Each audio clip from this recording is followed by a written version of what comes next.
stream cut off, and I already put part one on there. In part one, I didn't even get that far.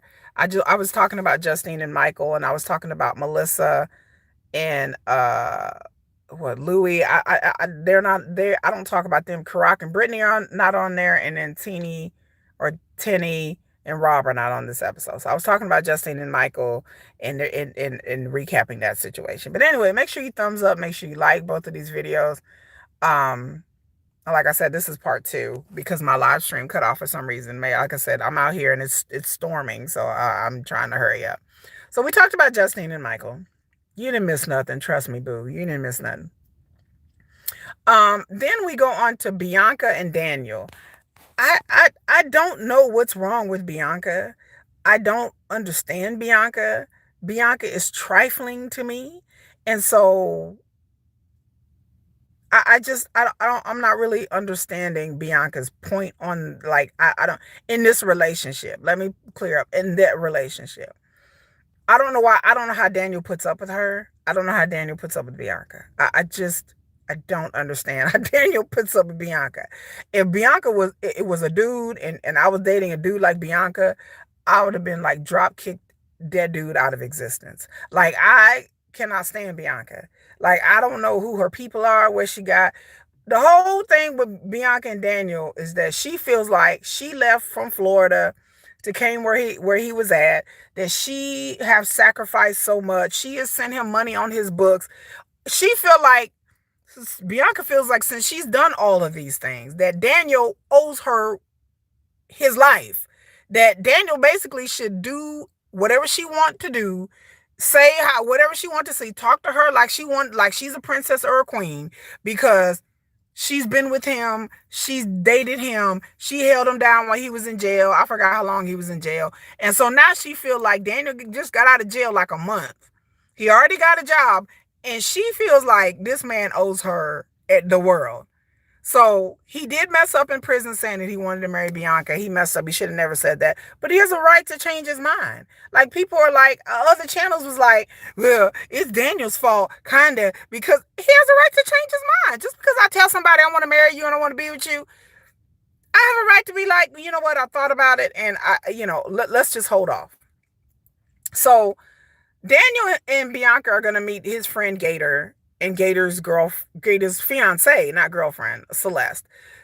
So they meet up at I believe at a bowling alley to, catch up. Daniel and his friend want to catch up on, old times and all that kind of stuff. It's great. Even watching the episode, Gator and his fiance is not feeling Bianca. And Gator said, when they do the little interview, that he feels like there's an age difference, there's a maturity difference in Daniel and Bianca. Because Bianca's only 23 and Daniel's 31. And so there's a maturity difference. So that as well. But okay, let me back up. Before they even go visit the friend and hang out with the friend at the bowling alley, Bianca is all on national television telling everybody that Daniel's sex game is weak, it's lame, and it's not good. As to how I would let somebody go on national TV and talk about my sex game ain't good, I'm like, okay, so they go to a so-called like sex therapist or a sex coach. I don't know what she was. I kind of skipped over this part because I feel like this is one of these instances where the producers are asking them to do stuff. And I hate when reality shows, y'all know I hate, if you watch my channel, I hate when reality shows do this. When they pretty much like set up scenarios and places to go and things to do, when a lot of times we don't even know if that's even the issue, but it's just something fun and potentially problematic for the producers to set up and put on TV, because it makes good TV. Apparently it didn't make good TV. So they go to this sex therapist lady and they're doing some doing positions. They're doing tantric sex. If you don't know what that is, look it up. But and then they're trying to get them to connect. But I'm like, how I'm with Auntie's advice. How much? Good morning, just hopping on. Hi, Mike. How are you? I'm with Auntie's advice. Who would want to have sex with somebody and you fighting with them all the time? I know I've been in that situation where I had an ex and we would fight. Do you think I'm in the mood to cuddle up with you and do with you after we didn't had knockdown drag out text messages and we're going back and forth, and then you want to meet up, and then what? You want to meet up and what? I'm not in the mood to get down. So maybe Daniel is not in the mood, or maybe Daniel just doesn't have a lot of lot of experience. Maybe he hasn't had a lot of partners. So sometimes when I don't know about Bianca's performance or her experience, but if she has had more relationships and have long-standing relationships, it seems like Daniel's been in and out of jail mostly all of his adult life. So I don't know when Daniel has had the opportunity to really have a lot of relationships, or even good morning from Boston. Good morning, Luis Polanco. Good morning from Boston. Boston. But so I don't know what kind of experience that Daniel even has. Like, he must not he may not have a lot of experience, and it happens. Not everybody's in the bedroom is a sex tiger. Like, not everybody is that motivated or that experienced. Bianca may have had more experience. So she's complaining about, how Daniel get down. And again, this is very embarrassing. As a man, I would think this would be horribly embarrassing. Um, but they're on national TV. Just she like he's smacking it up, he's flipping it, he rubbing it down, and it's not comfortable, it's not right. Arguing part of past significance, rough sex is what some may like, but they've in an arguing type situation. They not even in a rough sex situation, Mike. They just arguing. Like when you spend your whole day with somebody and you just bicker, and argue. When it comes to nighttime, those feelings carry over into the bedroom, whether people want to realize it or not, but it subconsciously carries over to the bedroom. And so you're like, okay, I didn't bicker with this bitch all day, and then now I gotta kind of force some kind of intimacy. The sex, to me, the sex is better when you're connecting with somebody on an emotional level. When you really love somebody, and you feel like the person respects you, and let's say y'all been out all day, and y'all been hanging out. Y'all done went out and got something to eat. Y'all done got a few drinks. You done spent your whole day with your woman or your man all day, and y'all are in a good mood, and he was out looking good, and then she was out looking good, and you were like, damn, babe, you was looking nice, and you all that goes back. You reflect about your day. So when it comes time for y'all to like hug up and kiss up and watch a little TV, you've been in a good mood all day. Like, I didn't see my man all day, and he was nice to me, and those harbor feelings of like, let's get it on. Like, I'm ready to get it on. But if I'm sitting up here bickering with a dude all day, by the time nighttime come, I'm tired. I'm emotionally and mentally tired.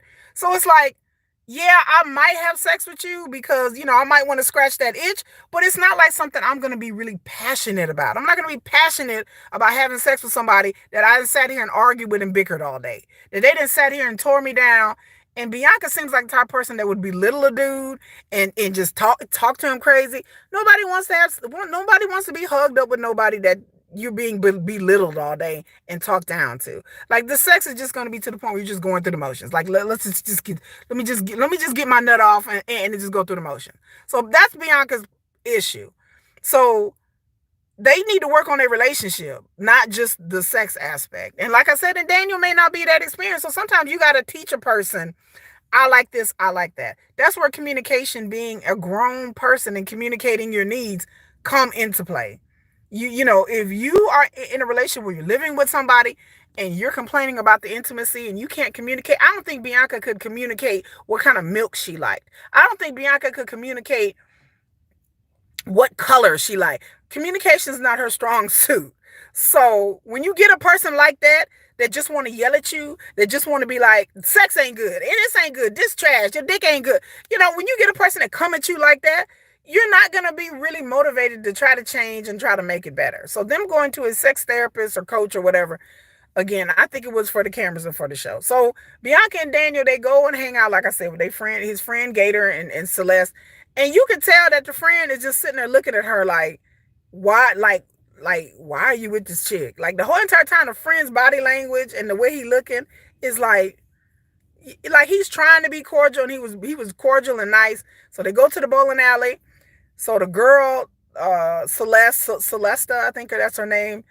Sorry if I got this chick name wrong, but the friend Gator, his fiance, they go off and they talk.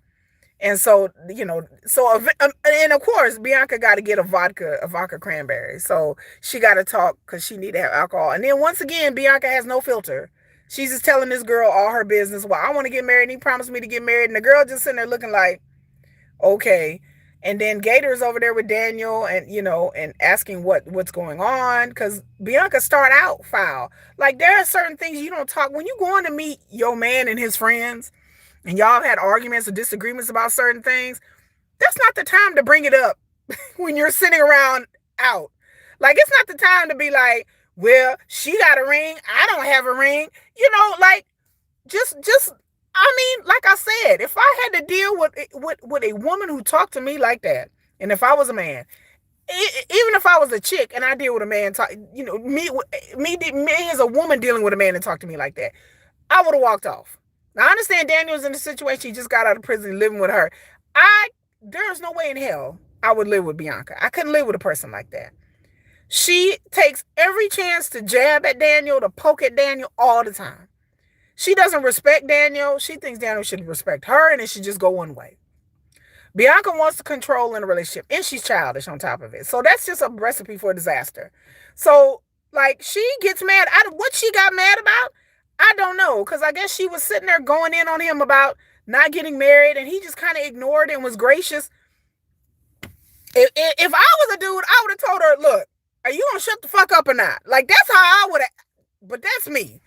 I would have been like, I ain't trying to hear this right now. Like, that's how I would react to the situation. But then again, like, but the way Daniel did it, he kind of laughed it off, and she's like, oh, he's just going to ignore me? Because now is not the time to be talking about why we not getting married in front of my friend and his girlfriend, and his fiance. And the friend and the fiance explained that they had been together 2 years before they got engaged. So it wasn't like Bianca, like this was some kind of crazy situation.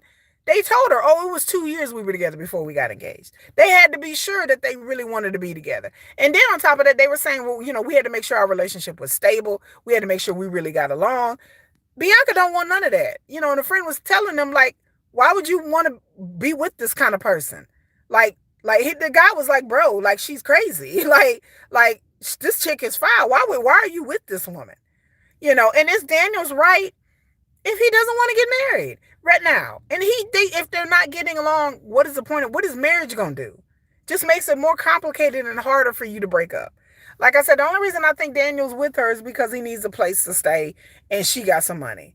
I mean, other than that, I think Daniel got a job. I think Daniel's gonna save up his money, and then once he saves up his money and get himself stable, I think Daniel's gonna be gone. And Daniel, like I said, I'm not saying he's perfect, but he don't deserve to be treated like he should be beholden to her. Well, I moved here and I did this and I did that. Girl, it was your decision. She could have anytime cut Daniel off, not send him any money, and not move there. I just don't get it. So to me, Bianca just wants somebody to kiss her ass all the time. And it shouldn't go like that. If you're going to have a relationship like this, like I said, a lot of people who date incarcerated people, they want these type of relationships where these men and women are beholden to them, where they feel like, he ain't gonna leave, or oh, she's not gonna leave because they live with me and I got them a car and I paid for this and da. So they feel like they've trapped this person, and so I find that horrible, to feel like you are trapped in a relationship with somebody. I don't want anybody to feel like they trapped and they're obligated to be with me because of what gifts they gave me or what things. That's a horrible way to feel in a relationship. Well, I guess I'm stuck with this person. Like, well, here she come. Well, I ain't got no place to go. So, like, that person, why would I want to be with somebody that's like obligated to me? Like, they don't really love me. They don't really care about me. They just with me because of the stuff that I have and I'm taking care of them. That's not love. That's like a pet. Like, that's not a relationship. Bianca need to get a pet. She wants a pet. She wants somebody that she can be like, okay, yup, okay, now go now. And then when she needs affection, okay, come on. Like, she wants a pet. She don't want a man. She want a pet. She don't want a full human being that has opinions and rights. And no, she wants a pet. She wants somebody that can look cute, that she can cuddle up with and put her, emotions on when she feel like it. And then when she don't feel like, taking you to work or fucking with you that day, then you just sit over there in the corner or go to work and just bye, now go and get now. Go on get. That's Bianca. Go on get now, Daniel. I'm done with you. Then later on, okay, yeah. Now go cook me something to eat. Go cook me something to eat and go on get now. Like, that's Bianca. Like, I don't understand. I was like, girl. And like I said, and she's young and dumb. Like, it's, you can be young and be somewhat mature and sophisticated, but the way she deal with life is so like reckless, and the drinking and the she, like I said, Bianca ain't had no home training. That's all I can say. This chick has had no home, not a lick, zero. I want to find Bianca's parents and fight them. Like, Bianca's parents, if I ever see you on these streets, I'm gonna fight your ass. Cause I was like, you have done this girl no favors. Obviously, I don't know what situation this lady has had. I have no idea. I don't know whether I should feel bad for her, or she should be a villain, because somehow I see that she either has a screw loose or two. She's really immature, and she ain't had no home training. She's had none. It's evident she has had none. No kind of raising by anything. No one's taught her manners. No one's taught her the value of education. Hello, GSP. We talking about Bianca and Daniel. I'm like, I said, Bianca ain't got no whole training. I said, if I ever see Bianca's parents in the streets, don't let me find out that you Bianca's mama and daddy, because I'm going to fight you. I will beat Bianca's parents up. Do y'all not understand? I want to hurt these people, because I don't know what kind of upbringing this girl had, because she is so uncouth, weird, childish. She flipped out and left the table, or she'll cry. Hey, Bobby, how you doing? Like, I'm like, Bianca, where is your people? Who raised you? Were you raised by wolves? Like, I don't know. I don't know whether to feel bad for her or go in on her. I don't know. She was on Keeping Kids. They did an interview. Same awkward energy. Oh, same awkward. Me personally, I'm straight on the young part. I got a daughter I raised already. I ain't trying to groom no one else. Me either. I'm not trying to raise my girl, my boyfriend. I'm not trying to raise my partner. Talking about she was on Keeping. I'm surprised her and Daniel are still together. I really am. I'm surprised that her and Daniel still together. Daniel must really need a place to stay, and he don't want to go stay with his parents, because she, like I said, and then on top of that, when the show is going, and let me peep game for y'all real quick.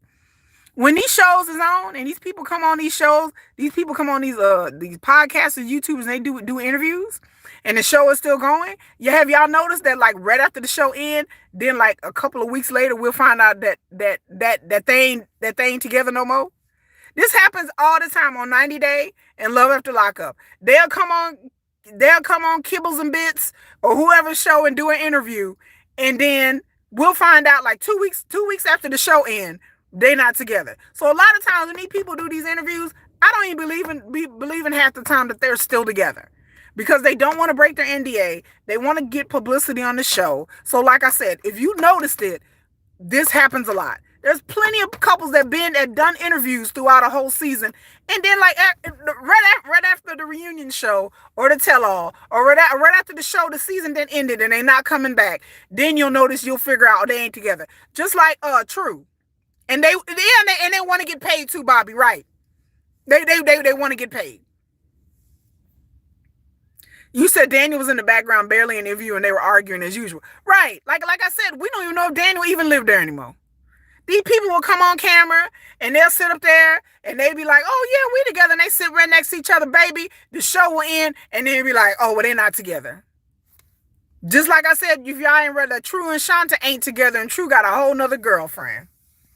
Like these interviews be fake. They be been on these interviews and doing this stuff just because they have to fulfill their contracts. So,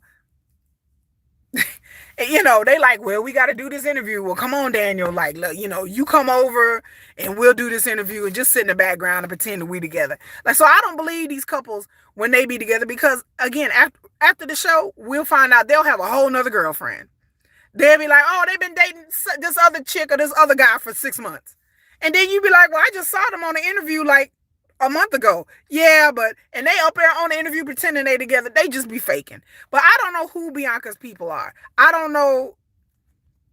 Oh, say, you still dealing with your divorce 5 years? You still dealing with this dude? Oh my God, girl. I'm just going to go with God, girl. I couldn't deal with that. I've been broken up for 2 years and I'm still dealing with my ex, if that any consolation. But my ex is not even nearly as bad as yours. But my ex, he still called me. He called me the other day. He mad. He mad at BTS. He mad at everything, girl. He mad at BTS. He mad at my love of sugar. He's mad at my love of BTS. But yeah, that's what's going on in my life right now.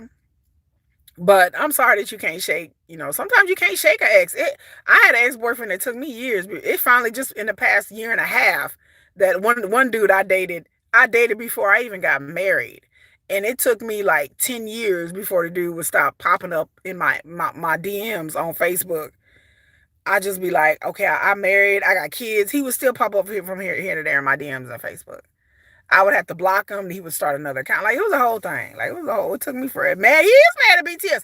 Girl, my ex is mad at BTS. Like he will send me like mean BTS memes. Like he'll send me things like I hate sugar. I hate BTS. Like I mean, he don't mean it like an anger hate, but he'll it's like in a tongue in cheek funny kind of way. But girl, yeah, he mad.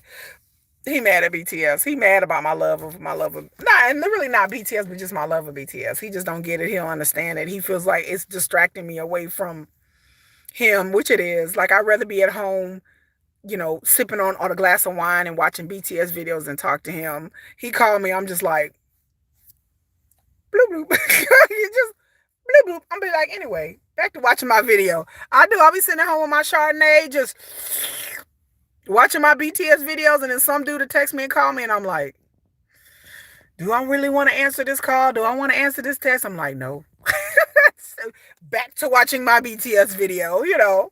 Like I find more joy in watching videos than dealing with men. That's just kind of how my life is at right now. So, but anyway, I digress. But back to Bianca and Daniel. I don't understand why he's even with her if he's still with her. They don't argue. They don't get along. She apparently Daniel's sex game ain't good. So I I don't understand. Like I said, as a man, I would be embarrassed that this chick is on national TV telling people that I don't know how to have sex. That my sex game is trash. I was like, how does that work out? How do you sit next to someone? Are they like, we're doing it, and then you twisting me like a pretzel, and I don't really like it? I mean, how do you she looked pregnant last night on the interview? Oh, GSP over here doing exclusives that she looked pregnant. She might be. They might be on the next season. I don't know. I don't know. We'll see. I hopefully he's not that dumb because Bianca shouldn't be a mother of anything. Bianca shouldn't even really die on the cool have a pet. She's not emotionally and mentally matured, stable to even take care of a house plant. So oh, and she says that she likes women too. Well, she need to be with a woman. She was hiding her stomach and wearing a big sweater. Oh, okay. So she might be pregnant. I feel sorry for that baby. I don't feel sorry for Daniel. His dumb ass gonna stay there. I mean, but last night's episode was just. I mean, the episode that I watched, it was crazy. Like I don't know why she got emotional and took off, and I didn't get it. So she was wearing a big sweater. Well, I hopefully Daniel will be a good father because I just you got two people who are both like to drink. One of them is an ex felon. Like I just this baby's coming into this world with so many strikes against it already that I can't even I don't know to say about that one. But anyway, moving on to off of Bianca uh and Daniel. Let's see. I talked about Justine and Michael in my part 1, and neither have a real job, right? Like she had like this money going, like she just got a $10 million settlement, like it's gonna last her forever. And like I said, I don't believe anything that these shows be telling us about these people because they try to write a narrative about people that's not true. That we find out through, according to Amber and other channels, that the shit they be telling us on these show about these people don't even be true. They be having these people staying Airbnbs with jobs that they don't have, with qualifications that they don't have. That it is just be smoke and mirrors and fakery. All of this stuff be fake about these people, and then you really don't know what is really going on in a person's household and what they're going on in their life. And again, we don't really know the backgrounds of a lot of these people unless their exes come forward or people go dig information. But the narrative that they try to spin on these shows about these people, and then they come out, these people just be a hot mess and trifling. Like you will learn things and be like, well, on the show they said this and this, and it don't even be matching up. You misspelled it now. Are we talking about Zariah? Yeah, now we're moving on to Zaruria. I don't know how to pronounce her name. And her man. What's her man name?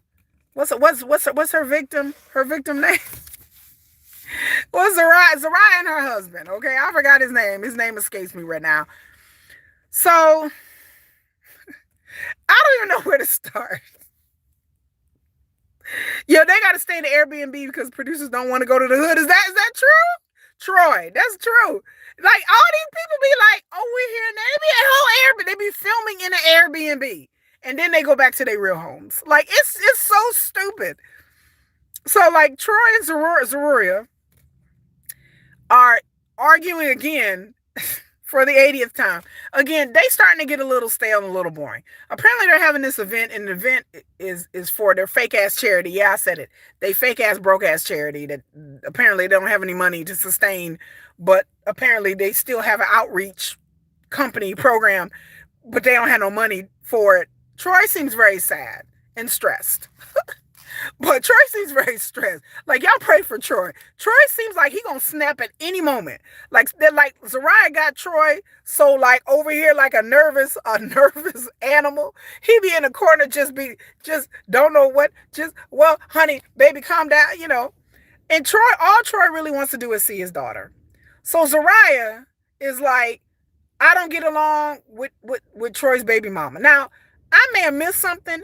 I don't know what the baby mama did. Y'all can enlighten me. What did the baby mama do? Like I either got to go back. I went back and read some things, and I was like, am I missing something? What did the baby mama do?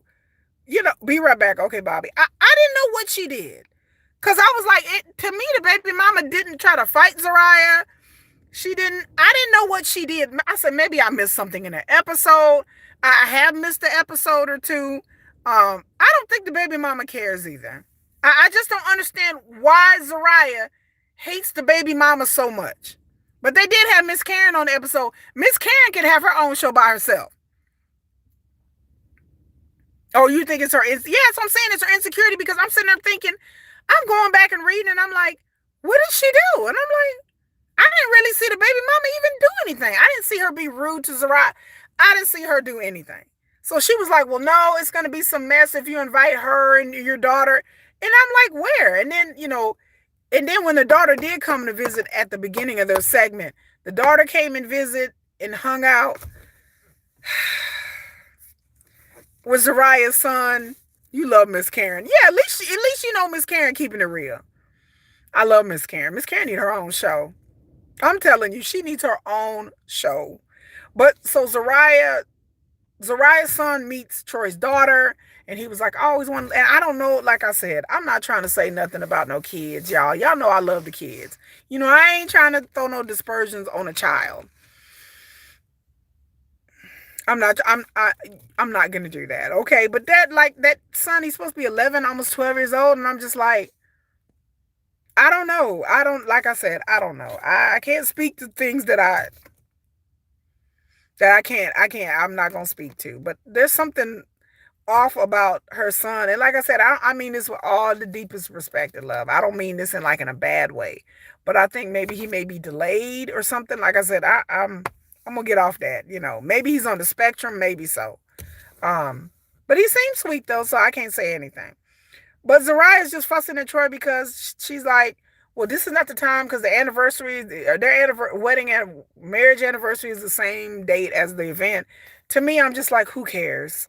like the idea that you can't do something just because it's Troy's daughter, I don't understand that.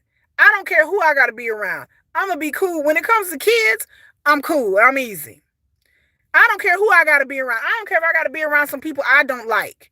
You know what? I'm just like, Kiki, I'm going to suck it up.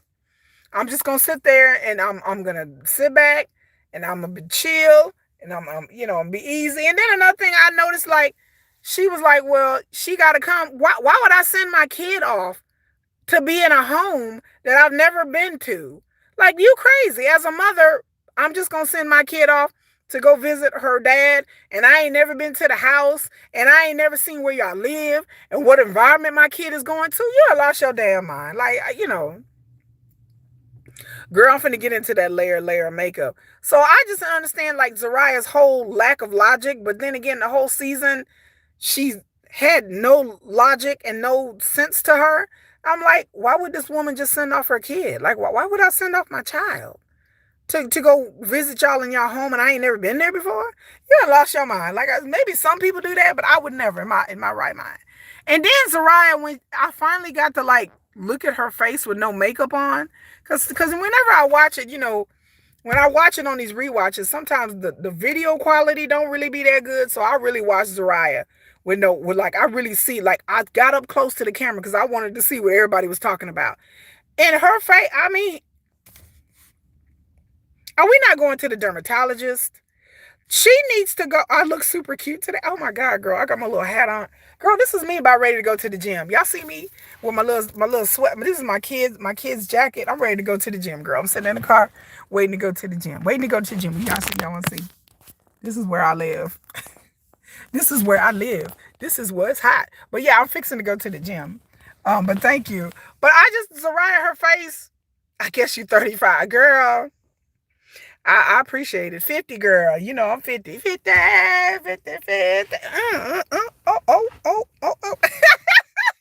I'm being silly today. It's Monday. I got a ton of work to do. I'm going to do this video. I'm going to work out. Then I'm going to log into work. You know what? I'm just being all kinds of like late today. They going to text message me in a moment and be like, where are you, Kiki? I'll be like, shh, I'll log in a minute. Yeah, my friend. But it's a lazy Monday for me. I already logged in. When I get up at like 6 o'clock in the morning, I log into work already. And then I take like these little breaks. So, but thank you. I appreciate it. 35. I'll take 35 any day.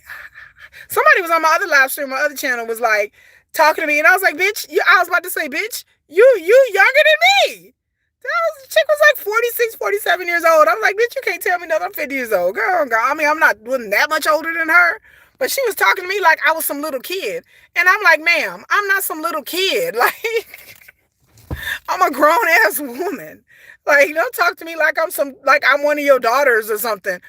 I guess because she thought I was like 30 years old or in my late 20s. I said, bitch, I'm 50. What are you talking about? I'm older than you. Go on get now. Go on get. That's how I be feeling. Go on get now. People want to talk to me like crazy, like I'm their kid. I'm like, I'm your kid if you like 70. You're 70 years old and you can talk to me crazy. That's about it. You younger than me? Don't be talking to me like I'm one of your little kids or something. Like I'm some little kid. Like I appreciate it. I had to set her straight real quick. I'm like, ma'am, I'm older than you. What are you talking about? Oh, I thought you were younger. Bitch, no. No. I will throw in a B in a minute. But anyway, so Zariah, I finally looked at her face. And her face, I'm like, has she been to I don't know. She did post something on her Instagram or social media explaining about her skin problem. But my point is, has she been to a dermatologist? Because you cannot tell me that Zariah has been to a dermatologist with her face looking like that. There's no way in hell. Like, I go to a dermatologist like 3 times a year and get like medication. My kids like have acne and they have to slather it all over their damn face. And they're on medicated stuff. There's no way in hell somebody can tell me that Zariah has that many breakouts and she goes to the dermatologist. She would be on a topical and she would also be on a pill. But her face looks like, I mean, it like she has cysts. She has acne cysts like on her face. Like they it got like little dark blackheads in her. It looks disgusting. I was like, yeah, and her face looks swollen. It's like, and then her putting the makeup on, all the makeup do is causes bacteria and clogs your pores. Even worse. I'm like, Zariah, let that skin breathe. You cannot slather your face in makeup and chemicals and expect your face to not break out and have these huge cyst acne all over your face. And then on top of that, with her having a lighter skin, it just looks really obvious. It looks, when you got a little bit of darker skin, you can kind of get away with it. But her face looks swollen. Her face looks infected. I'm like, what is this shit all over her face? I'm like, is that the acne that everybody's been talking about? So I finally got to see it. I looked up close. I was all up in the TV. I'm like, I'm freezing it. I was like, oh, that's scary. I have never seen anyone, and I've seen a lot of people with a lot of acne, adults. I've never seen anyone with acne that bad. Like, you cannot, nobody can sit here and tell me that this chick is going to a dermatologist. If she went to a dermatologist and stopped putting on the makeup and give it about 3 or 4 months, her skin would clear up. But no, she needs to go to a serious clinic to get that fixed. She needs to go to a dermatologist. She needs to go to like an esthetician. She needs to do a face scrub, a chemical peel. I don't know what she need to do. But I could not walk around and sit up here and slather makeup on all day and where you're sweating in the makeup and it's just clogging your pores and causing more bacteria. It's a never-ending cycle when your face gets like that. I don't wear makeup. Like my video on my other channel, Nomadic Kitty, by the way, Nomadic Kitty on my other channel. Like my idea of wearing makeup is like putting concealer on. That's concealer and some lip gloss. That's it. And some eyeliner. That's it. I don't do foundation and then powder and then toner and then concealer and then contouring. I know. You know, she said herself she's bipolar and off her meds, so I'm sure she's not making her dermatologist. I'm gonna stop right now. I'm sure I'm sure if she can't take care of her mental health, then her physical, because and then I'm like, what is she doing? No Manny Kitty is blowing up, girl. I'm telling you, I'm on my way. Like at the pace of the subscribers that I get, because I'm almost at two. I think I'm at like 279 or 280. At the pace that I'm going, within 6 months, I'll probably have more subscribers on that channel than this channel. Like every time I go live, I gain like 20 subscribers. So, and I don't go live very often, but yeah, I have so many views. My channel is just like, psh. I tell you, because all them BTS fans, they be blowing up my channel all the time. So I appreciate them. But yeah, Zariah, like, I just want to know what kind of face, like, hygiene. Because like I said, if anybody's face gets that bad, it's because you're not cleaning your face, you're not washing your face, you're putting makeup on, and you're not cleaning your face properly after putting the makeup on. And it's like a whole routine and a whole thing you have to go through, and your skin has to breathe. So I don't know what's wrong with Zariah. I don't know why Troy's daughter can't come see him. I don't know why Troy got a different color do-rag on every episode. I have questions. I just don't. I learned to leave it alone. So then we're going to come to Kim and Joey. Kim has been upset throughout the show that Joey is spending her money. First of all, why is Joey allowed to have your bank card, credit card, debit card? I mean, fuck. If I was with Joey, he wouldn't even be able to have a Diners Club card. This motherfucker wouldn't even be able to have a Costco card, okay? You hear me? He wouldn't have a Walmart gift card, okay? Like, I don't understand the notion of this dude just got out of prison. You done bought him a car. He spun out on dope. This motherfucker then went and bought $2,000 worth of rims. We found out last episode that Kim get $2,500 a month from her soon-to-be ex-husband, because she's not divorced yet. So I'm like, Kim, are you taking the baby's money and letting this man spend up the baby's money? Your son's money? And then she had a nerve to get on this episode talking about she hoped Joey wasn't back on drugs because, she got to be a mom first. You got to be a mom first where, Kim? Where? She's obsessed with him, so she gives him, right. Then they go to the bank. And then he had to get some paperwork or something. Then he went to the car and he couldn't find his phone. I watched that whole scene. I was confused. I was like, what is he doing? Why is he acting? He was acting all erratic. And then they get in the car and the phone is right on the dashboard. And he's like, yeah, I know. But she's like, I thought you said you couldn't find your phone.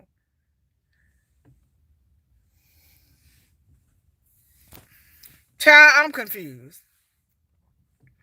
I don't know what Kim is obsessed with. She been knowing Joey since she was 15 years old, right? Right. She been knowing him for a while. I'm looking for something. She been knowing him for a while. Oh, God. My car vac, girl. So she been knowing Joey for a long time. So it's not like she like surprised or met him in jail or like a lot of these other people where they just message somebody through a prison dating site. No, Kim has been knowing Joey since she was 15 years old and she's 36 years old. Okay, Kim been done married, finna get a divorce, so she didn't had an affair with Joey apparently when she was married. So Kim know what time it is. She know Joey. Okay, she know his family. She know that this motherfucker is a whole dope fiend. That he been in and out of jail. He been on drugs, almost OD'd apparently, according to the mom. You know, the mom don't want to put up with him. So she know Joey. As to why this woman acts like she would want to give a dope fiend access to her debit card or credit card or whatever card that she give him to is crazy to me.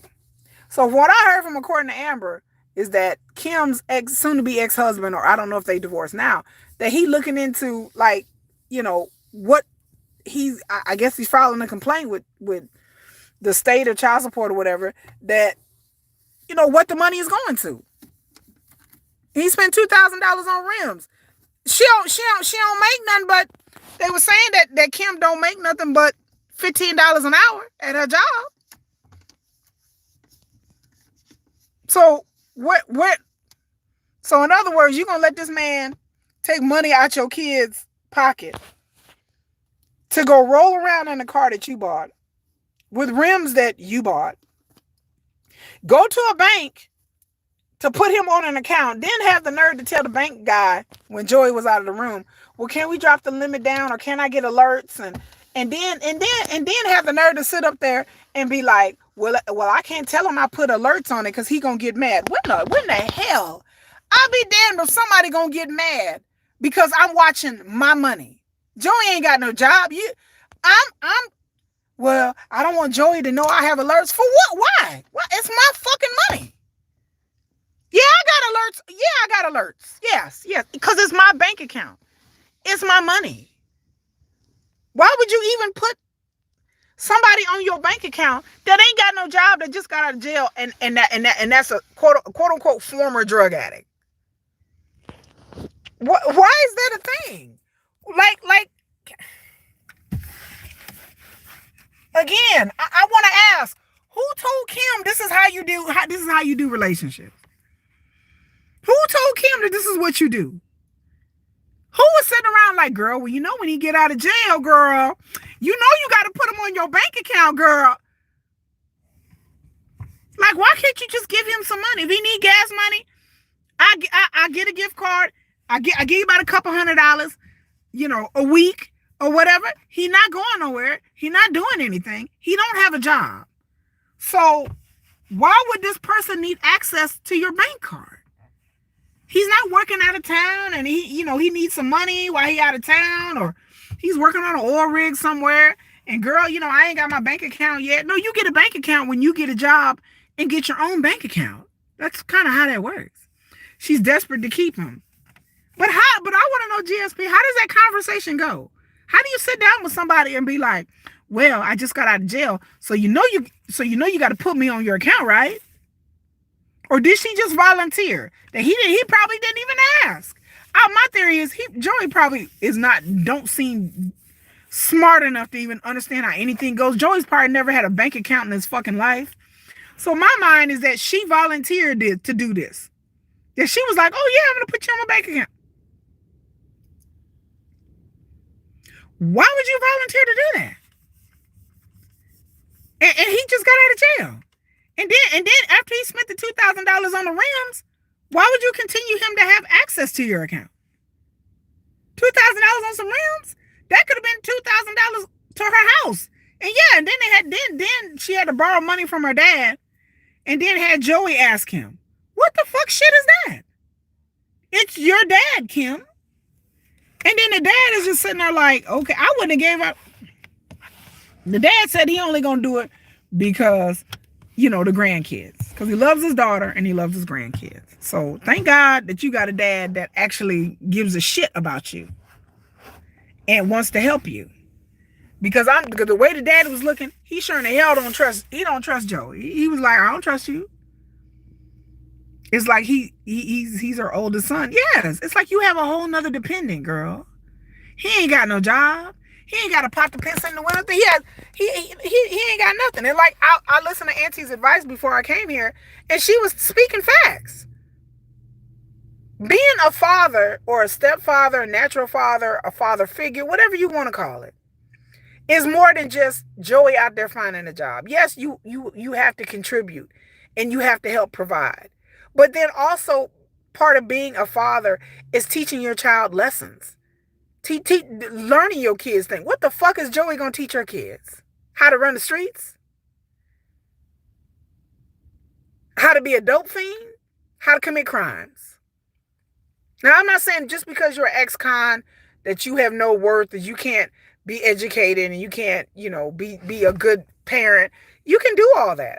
Like I said, I have ex-cons in my family that have made things out of themselves. But Joey is not it. Joey has no job skills. He has apparently no social skills. He don't know how to do anything. And from what I've seen, not curious how to do anything. The goal to me is to come out of prison is to improve yourself. I haven't seen one episode where Joey is talking about, even if I can't get a job right now, maybe I should spend that money in trying to go to a trade school. Because he can do that. He can do that. Like Auntie's advice says, he can take his ass down to McDonald's and get a job. McDonald's is hiring. Jack in the Box is hiring. Compare him to Louis. Yeah, Louis is out here working. Baby, Louis is hustling. Louis is hustling. Louis is like, I got a job at the pizza place. I'm online selling supplements. I'm doing fitness stuff. Louis is hustling. Daniel got him a job working for a mover. You mean to tell me that they ain't got no movers where Joey is at? There are plenty. I understand they live in a small town in North Carolina. And I get that. Sometimes you got to drive a little bit further to get a better job. But you mean to tell me that Joey can't get no job? And up there telling the father, well, I tried to get a job and da-da-da-da-da. Okay, well, you need to try harder. I'm not saying it could happen. You might get a bunch of no's. But ex-cons can find jobs. Now, I know it's area specific. There's some areas and some places, the bigger cities you live, it's more, I don't know how far they are from a bigger city. I'm sure, hopefully not that far. But even in a small town, I think that he would be able to get a job at a pizza place or something like that. I think Joey doesn't want to work that kind of job. Like I said, Joey hadn't had a job in 10 years. And when he did have a job, it probably didn't last. Joey probably ain't really been employed all of his life. So you're going to have someone around your son that has no job skills, no social skills, can't teach your kid anything, don't know how to do anything. But that's okay. That's a dope fiend, an ex-con, ain't got a job. And that's the person that you want around your child. They go to the bank. They go to the bank, leave the bank, go to a rim shop. And she's like, why are we even here? Because, I'm not buying anything. There's a list of long businesses that hire felons. Right. There's a whole list of businesses. Because the way he was talking in the one episode was like, I don't want to crawl underneath the house, and I don't really want to do this, and I don't really want... And I'm like, well, la-di-da. I don't want to do this, and I don't want to do that, and I don't want to do... You should take any piece of job you can get. He was like, I don't want to do this and that, and I don't want to... Okay, because he got Kim to take care of him. So why would he? So they go to the bank. He said he couldn't find his bank card or whatever. Then they go to the rim shop and she's like, why are we here? So Joey gets mad for some reason. I don't even understand why the fuck he even got mad. He gets an attitude like, I don't feel like hearing this. Like, I'm just like, the way he talked to Kim was just crazy. I'm just like, I would have been like, who are you talking to? Like, I know you're not talking to me. And then he walks out and starts walking. And I'm like, where is he going to go? And then she driving around. I would have let that motherfucker walk. Bye. $2,500 is a lot for 2 kids for child support. I know people that don't even get half of that for like 3 kids.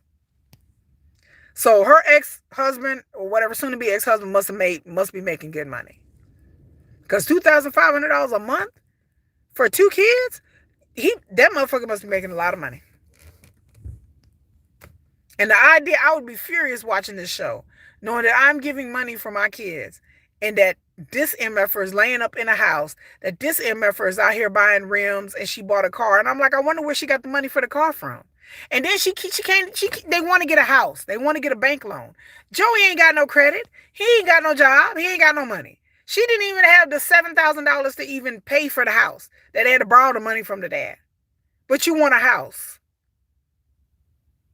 But you ain't got $7,000?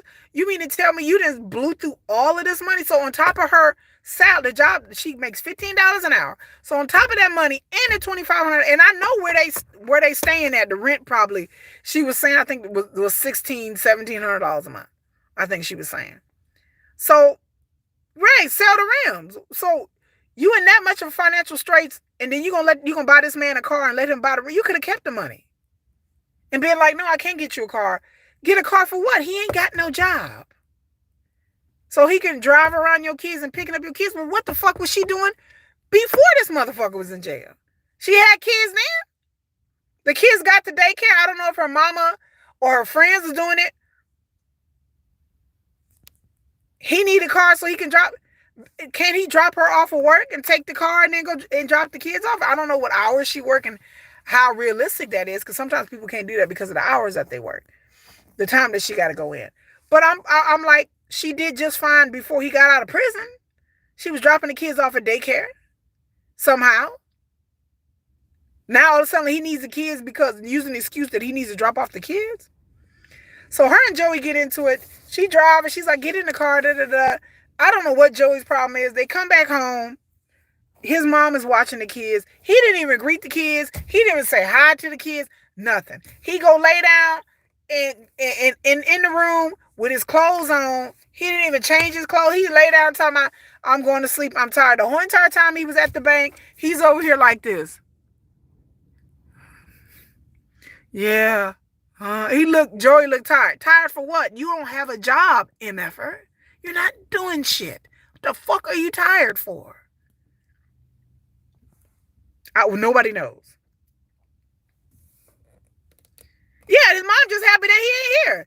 And so the mom over here watching the kids, he go lay down talking about his side hurt, his appendix, I don't know what he was saying. So Kim go talk to the mom, and she was like, have you noticed anything in his behavior? And the mom is like, fuck it, I don't know. Since he been out, I barely talked to him. Huh? And you over there watching the fucking kids? I'll be damned if my son is going to call me when he need a babysitter. I barely talk to him, but you over here babysitting these kids. That ain't his, so far that we know of. So you barely talked to him since he got out, and she didn't babysit the kids. Well, we seen on camera at least 3 or 4 times. So you mean to tell me that the mom over here babysitting the kids, and she's like, I barely even talked to him since he been out. What? So you just they basically texting her talking about, come watch the kids. And you barely talked to. I was shocked. I was like, huh? Oh, well, he barely calls me. I'm not babysitting these kids. You can't pick up the phone and call your mama and check on to see how I'm doing? Or you just calling me talking about come watch these kids, mama? What's to talk about? He has no personality. He's like a dust mop. I agree. A dust mop with wide ass hips. There you go. But I just was floored. And the mom was like, well, maybe on drugs, and I hope he's not. And the mom was just happy that she ain't got to deal with it. The mom was like looking at Kim like, well, this your problem now, bitch. This your problem now. Good luck. I mean, that's not what the mom said, but the mom, she was concerned, and she was saying she's seen him OD many times. But the way the mom was acting, she was just like, well, I hope he's not on drugs again. I hope. I don't think he is. And I'm sure the mom loves her son and cares. I'm not saying that. But the way a lot of these parents act, they just happy that they ain't got to deal with their ex-felon ass, drug addicted ass kid. And like Auntie's advice was saying, Joey got out of prison. He's not in any treatment program. He's not in any kind of mental health issue program. Nothing. Mom mentally checked out 15 years. That's how she act like. The mom act a little off. So Joey get out of prison, what, 2-3 months ago. He ain't attending no treatment program. He ain't attending nothing. And Kim's worried that he's back using again. Yeah. For ex-felons who ex-cons who get out of prison, who have a long history of addiction. Joey has he's been doing drugs since he was like literally like 15 years old. And he 30 something. He been off and on drugs for like 20 years. You think they just gonna roll out of prison and be like, because 9 times out of 10, they in prison doing drugs. We don't know what Joey was doing it because they can get drugs in prison easily. They can get alcohol in prison. Even Daniel was admitted today he wasn't sober in prison. Daniel said he was doing shit in prison. So what's the chance that Joey was doing shit in prison? Very high. And so you had this man living up in your house, living with your kids, going to pick up your kids, around your kids. And then you have the nerve to say, well, if he's doing drugs, I got to do what I got to do as a mom. No, you should have had to do what you do as a mom before he got out. Go live with your mother. We can still be together. Let's see how we work out. Why couldn't Joey go live with his mother or his sister or his cousin or somebody other than with Kim? Why did he have to go live with her?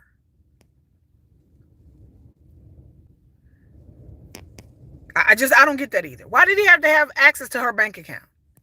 Why do you get these men and you all suddenly want to play husband and housewife with these people? So just like my thumbnail says, these women on these show, and men too, are trying to change hoes into housewives. Like in my day, I'm old. In my day, back in the day when I was in my, early in my 20s, because I got married in my 30s. So when I was in my 20s, before I met my late husband, like there was dudes that you would just kick it with. Like even men. I got brothers, I got cousins, I have male friends. Back in my day, there was motherfuckers you just kicked it with. There was dudes I just kicked it with. You know what I'm saying? We would go out, we would hang out, we go drink a little bit, go to the bar. In my day, I ran the streets back in the day. So I'm used to hanging around street dudes. You know what I'm saying? I didn't hang around all kinds of dudes doing all kinds of things. Dudes like Joey, all kinds of dudes. But I wasn't trying to bring no motherfuckers home in my house. I live by myself in an apartment. I wasn't trying to move boo-boo the fool in. I ain't trying to move in black boy Dante in. He a black boy. He a black boy. He a street dude. I wasn't trying to move in Dante, Juan, or Eric in. I done dated all kinds of dudes, all kinds of races, doing all kinds of things.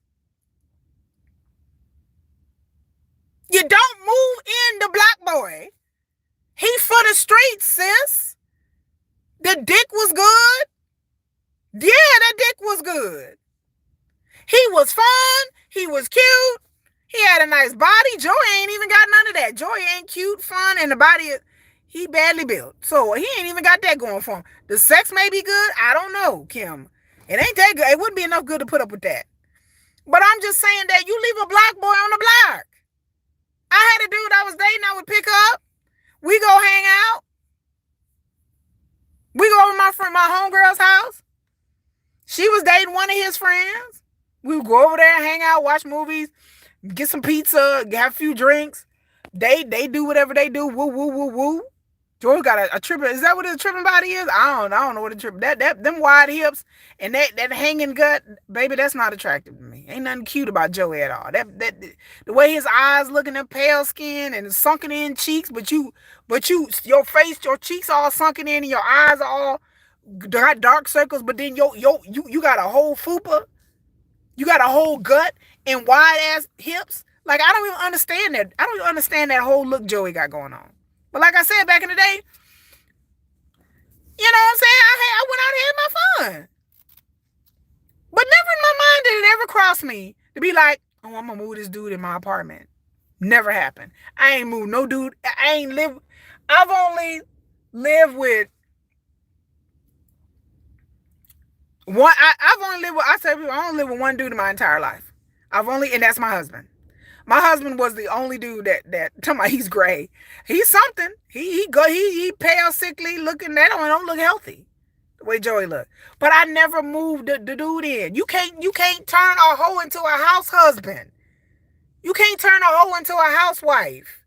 You she like Joey, they've been scheming and scheming on each other for years. Stick it, keep it like that, sis. What the fuck I want to marry you for? I get to have sex with you. I get to go out with you. We good, Joey. We good. I'll pick you up. You go hang out with Naheem and them, and you gonna hang out with Robert and whoever the fuck else, them other other trifling ass dudes that you kick it with. Okay, that's fine. Cool. Bet. But it don't mean I gotta have you around my kids. It don't mean I gotta move you in. It don't mean I gotta get a house with you. It doesn't mean I want to fucking marry you. You's a fuck boy. You a fuck boy, okay? Stay in your place. That's what's wrong with these young women today. I don't know what's wrong with you young women. He doesn't care about the paternity because he needs that too. Yeah, they did a paternity test. I'm still waiting to see. Maybe they're gonna wait to the end of the show. I don't know how many episodes we have left. But I'm just so shocked that same thing with Justine and Michael. He could have went to go live with his mama or sister. Why do I have to lay up with you and play house with you? I'm gonna wait till you get stable, get your shit together, and then like maybe we'll think about moving in together and stuff like that. But I've never known this notion these days of these women out here fucking with these Build-A-Bear dudes. Build-A-Bear. And they like, I love him. And you know, it's his struggle is my struggle. Fuck that. No, it's not. Fuck that. I ain't struggling with shit. You ain't driving my motherfucking car up in here. Ain't no man. I ain't never had no dude driving my car, laid up in my house. Even before, like I said, I had kids with my husband. But when I was younger, I didn't have any kids. I didn't have no dude laying up in my house driving my car. Well, let me buy. And I had motherfuckers try. Hey, let me borrow your car. Who the fuck you? Oh, you talking to me? Oh, you want to borrow my car? Fuck out of here. No. Well, I can't borrow your car. Nope. I can't drive. Bitch, you can't even drive my car with me in it. I wouldn't let no dude drive my car. Whether I'm in the car or not. I could be sitting in the fucking passenger side. Do you think I'm gonna let some dude drive my fucking car? You got me fucked up in here. Y'all got me fucked up. I don't know what the fuck is wrong with you women these days. This type of shit don't go on in other cultures. They look at American women like we fucking silly. Like we the silliest bitches on the planet. Ain't no woman I know, and I talk to international people all the time, women from different countries. It's inconceivable to them the shit that go on in America. Well, on my other channel, Nomadic Kitty, I had a whole video talking about the difference between dating internationally and dating and women dating internationally and then dating in America. Women in America act like that. Women in Korea, you can't even step to a woman in Korea. What's your education? What kind of job do you have? What kind of family do you come from? How much money do you make? What kind of car do you drive? How do you get to work? Bitch, if your shit ain't correct, you ain't getting married in South Korea. See if you're going to find a wife. Men are online in South Korea like, I got to get my money right. I got to get this job. I got to get this and this, or I'm never going to get married. These motherfuckers are lamenting about how we're never going to get married. And she tracks his car too, like he a child. He a teenager. So I tell people, this shit doesn't go on in other cultures. I talk to women all the time in different countries. And they are like dumbfounded. They were like, if you don't have a car or a job and you're not stable, why do you think you deserve a wife? I said, no lies told there. Why the fuck do you think you deserve a wife? For what? Because you want one? Or not even a wife, a girlfriend. Why do you think people act like relationships is like some sort of mandate? Like, well, I had one guy tell me who had a fucked up background, and I was like, nah, I'm on a dating app. I said, no, it's a no for me, right? I was like, you know what, good luck. You seem like an okay guy, but that's just, we're not here. And he was like, well, don't I deserve to be loved? Sir, you deserve to be loved, but you also need to get your shit together before you start wanting to drag in a relationship with somebody. You don't owe the relationship, whether you be a male or a female. I don't care who you are. You're not owed a relationship. That's the problem with people in America these days. Younger generation and the older ones too. People act like a relationship is owed to them. Well, I'm lonely and I'm bored, and I'm horny. I deserve to have a relationship. I deserve to be out here dating. But I have nothing to offer. Nothing. But you want to date? You ain't got nothing to offer. Huh?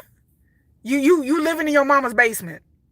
You lost your job. And like I said, things happen to everybody. People lose their jobs, people go through divorces, people have to start all over, people go through tragedies, people lose, family members and friends, people's financial situations may be up and down, rise and fall.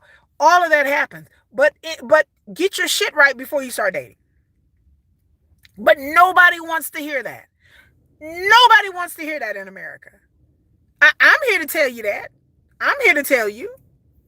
If your shit is not right mentally, emotionally, financially, you should not be dating. Especially if you're a man. If you cannot provide, if you cannot contribute, you should not be dating.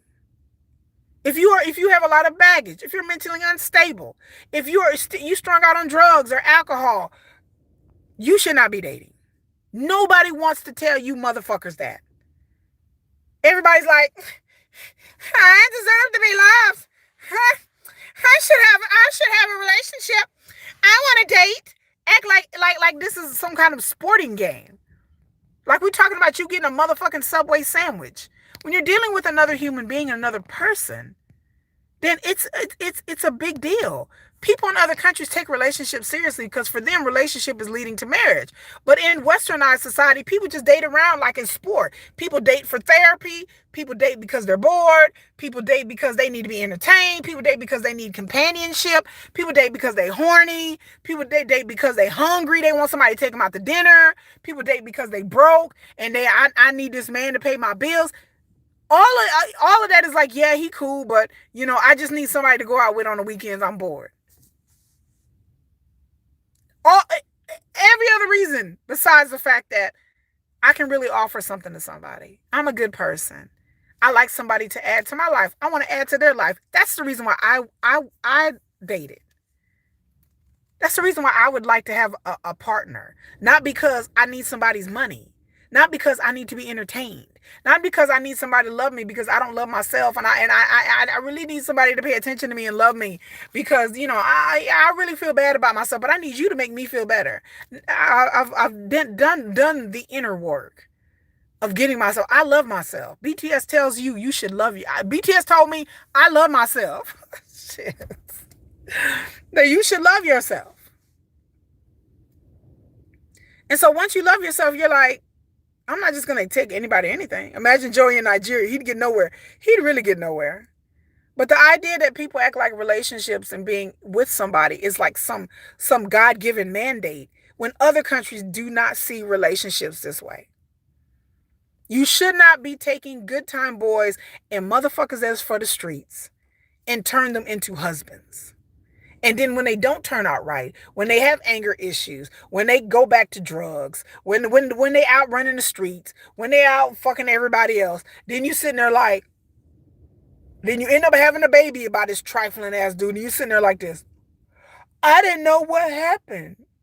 I don't know. Like Taylor and Chad. Whatever happened with that? Y'all know what happened with Taylor and Chad? Remember when according to Amber was talking, and then Chad supposedly, I think I heard an update like a couple of months ago that Chad went to jail or whatever. But yeah, like Taylor had a baby by this man.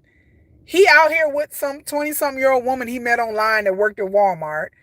Then they were living in her house. Then he got in an accident, went to jail.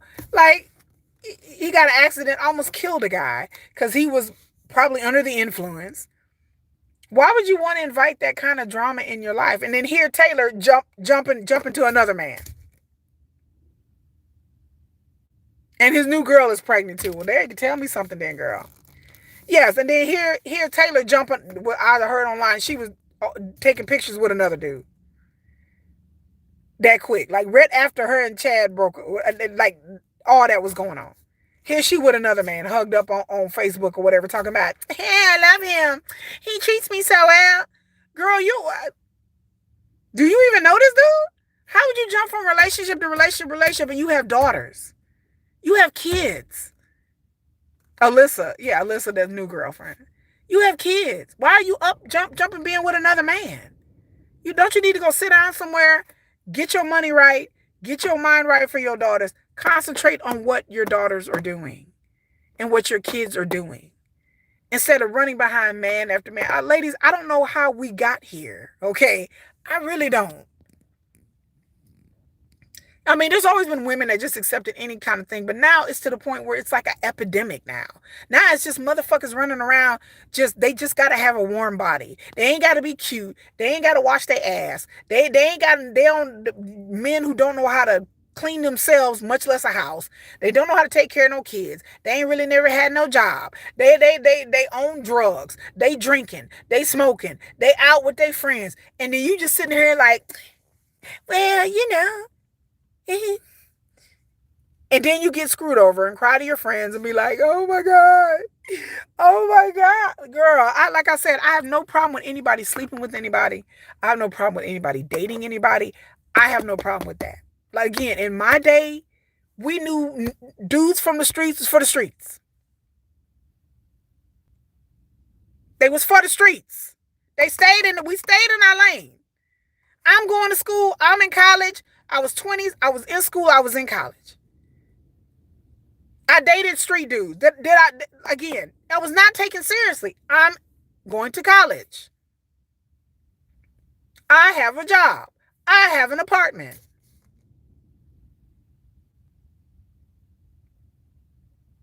Now, if I want to go and have fun with the black boy, and I did. And we had sex. And we had fun, and we out for drinks, and they were fun. And y'all know the bad boys be cute and fun, but I wouldn't try to move none of these dudes in. I'm trying to have a baby by any of these motherfuckers, particularly. Why would I want to get tied down? People be like, oh, well, aren't you Daniel's girlfriend? Whoa. Hold up a fucking minute. I'm not his girlfriend. We just seeing each other. Yeah, we just seeing each other. We just seeing each other. We just seeing each other. Get that shit right.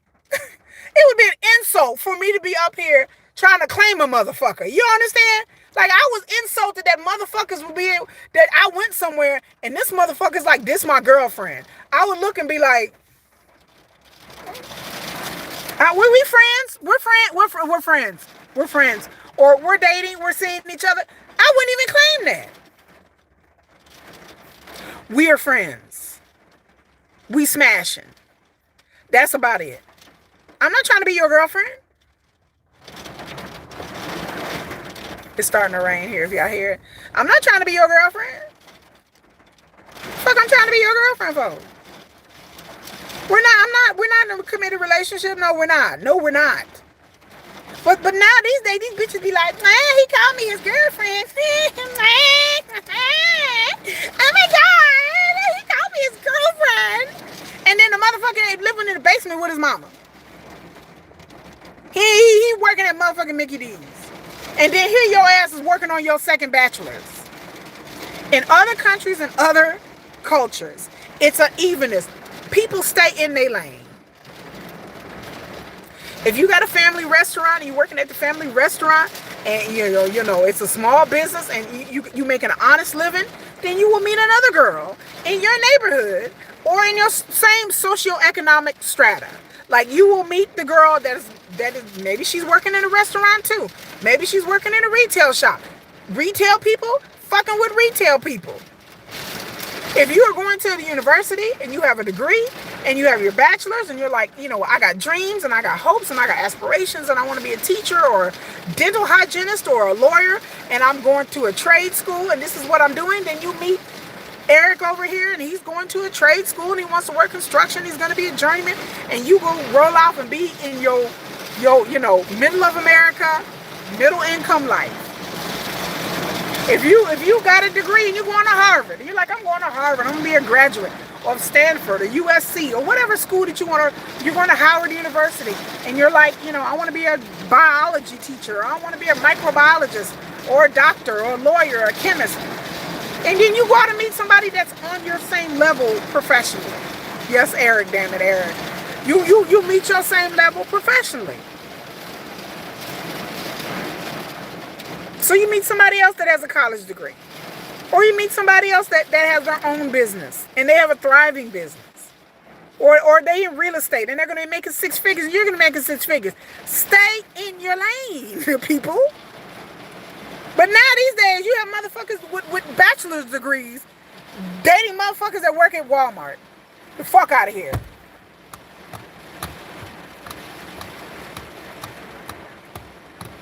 Y'all got these Build-A-Bear ass dudes. Well, you gotta, and then they have these stupid memes. You gotta build him up, and I ain't building up shit. He needs to go build up himself, sis.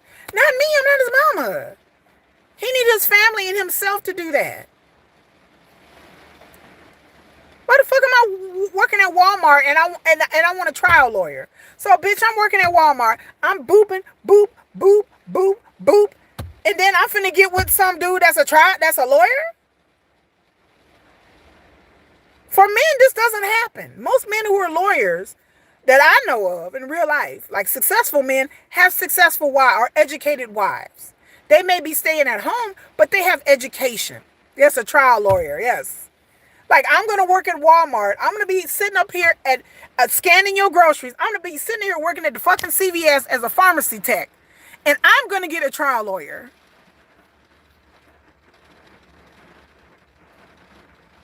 And I think that's possible. Veggie chopping secret astro. Right. I'm like, shit, if we doing this and motherfucker, I might as well get a BTS member. Shit, bitch, at least I'm educating on making six figures. I mean, look, I'm closer to that. Like, I feel like, I deserve a K-pop singer then. Since this is what we're doing. Again, this doesn't happen in other countries. People ain't dating down in other countries. Like I said in my other video, in Asia, in a lot of countries, Asia, India, all Asian countries, even Middle Eastern ones, the people who are educated and have money, they pay thousands of dollars for matchmakers. In South Korea alone, it's billions of dollars. It's a multi-billion-dollar business. They have whole matchmaking firms. When people have clients and they come in there and they go through. When you sign up for a matchmaker, they go through your entire life and they interview your motherfucking family. They bring your parents in. What does your parents do? What does your siblings do? What does your fucking grandparents do? Where did they come from? What kind of education do you, not just you, but what kind of family are you coming from? Because that's important in other cultures. Well, my mom does this and do that. And so, like I said in my other video, these matchmakers, they come in and they go through your family, your life, your education, all the way back. What elementary school did you go to? What middle school did you go to? What kind of grades did you get in high school? What kind of grades you get in university? What kind of degree do you have? What kind of career you have? How tall are you? What you look like? They evaluate you, and then they put all this information on a scale, and then they give you a number. So they calculate all this, like height, between this height and this height, 5 points. The attractiveness, well, she got a nice body, she fit, she cute. Okay, well, she gonna get 6 points for that. Everything that they scrutinize you, what kind of family you come from, where you live now, all of this is scrutinized and put into a point system. And then at the end, they tally everything up, and they give you a number. So your number is 123. So in Korea, you can date anyone else with a number of 120 to 130. I'll give an example. I don't know for sure. I don't know if it's 10 points, 15 points, or 20 points. It just depends on how many clients they have. So you 123, you can date anyone from 120 to 140 who has the same score. So that's how they match make you. So you got a 123, they like, oh, we got a dude, he's 128, and here's his information.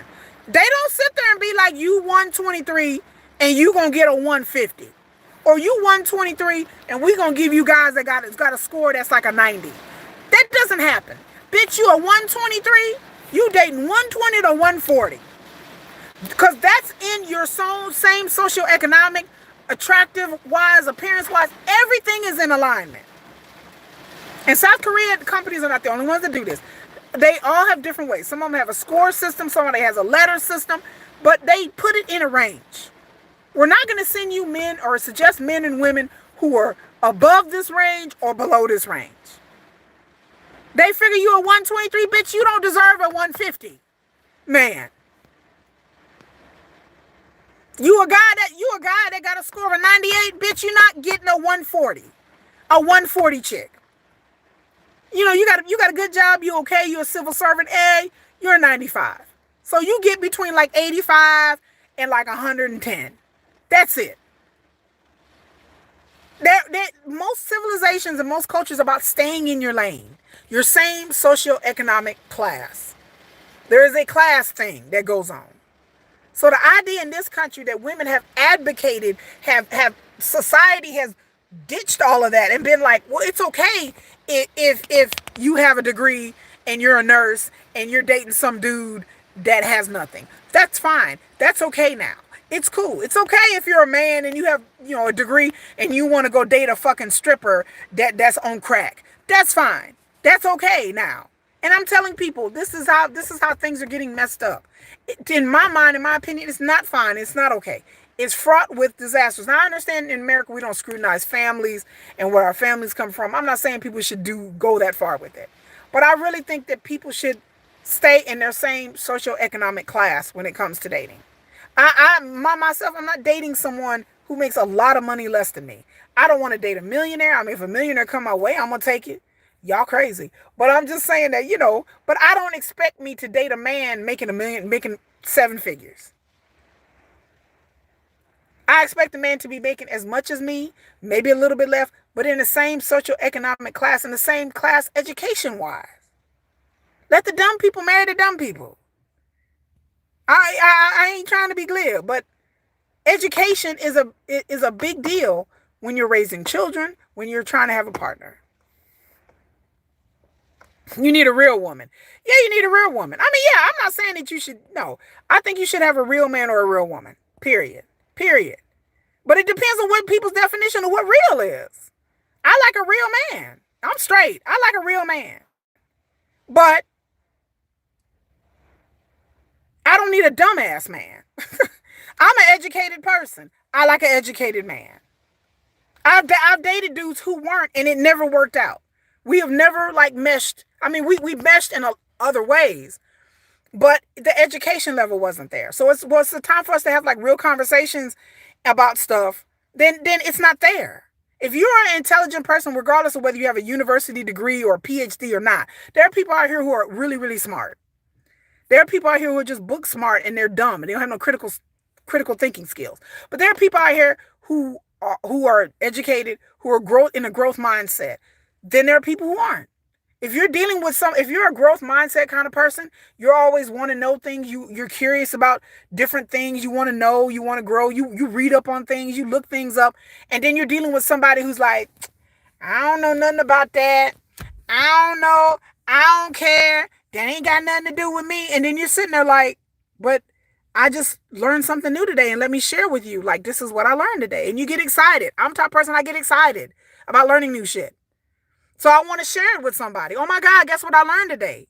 So a lot of times people surround themselves with friends, just friends, that reflect their personality, their compatibility. But when it comes to relationships, somehow that goes all the way left. It goes out the window.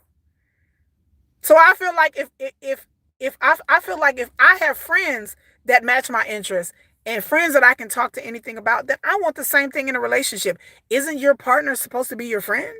Why would you want to get with somebody that's totally different than your friends, totally different than you, totally different than they don't reflect your values? Nothing. Because a lot of times people just want a warm body. And so The things that people put up with in a relationship, they sure in the hell would never put up with in a friendship. I need a woman that's common sense. Well, common sense, may not be common sense to other people. Yeah, it depends on, it's specific too. So people have to find out what's compatible for them.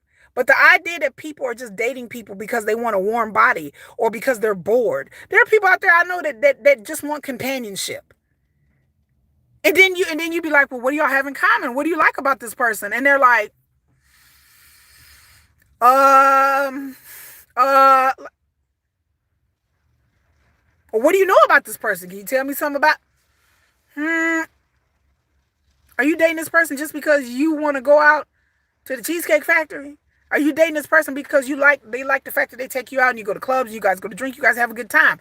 There are people out there who are dating and having relationships with people because they have a good time with them. But then when all that wears off and they actually have to have real conversations with this person, then they start talking to this person and realize, I don't really like this person. I don't really know this person. And they realize they don't know a lot about them. Or something will come up in their lives that they need this person to be supportive, and the person is an asshole. The person's like, I don't know about that. That ain't got nothing to do with me. And you're like, but we've been going out. We've been having a good time. And then you realize the person is real callous, that they don't really care about you. They just care about well, we're having a good time. We're having fun, right?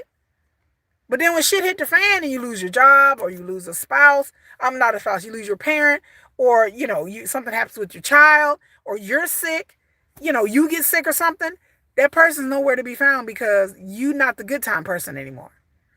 Then it's kind of like, well, call me when you get over this. When you're ready to go out, I'm here for you. And some people have friends. I've had friends like this, that when we go out and we have fun and I'm going out to the club with them, everything's fine. They're picking up the phone, they calling me. But then the moment bad things started happening in my life, these people nowhere to be found. Because they like hanging out with me. They like my company. They like when I'm funny Kiki and I'm laughing Kiki and I'm oh Kiki, you a fool, you crazy, and girl, because I am funny and I'm entertaining. So they like to have me around me when I'm fun and entertaining. But then when things started really happening in my life where I'm not so fun and I'm not entertaining and I'm very serious and I'm very worried and I'm like, I got things on my mind and no, I don't want to go out. Maybe you can just come over to the house and maybe we just have a glass of wine and we talk. They're like, well, maybe not tonight, maybe another night. Okay, but we used to go out all the time and yeah, but we were going out all the time and you don't really want to go out no more. So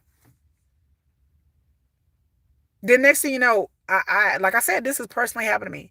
I've had friends that I thought were my friends and really they just people that just wanted to go out and have fun with me. They like me because I was fun. They like me because I was upbeat most of the time, and I'm funny and I'm kicking up dust.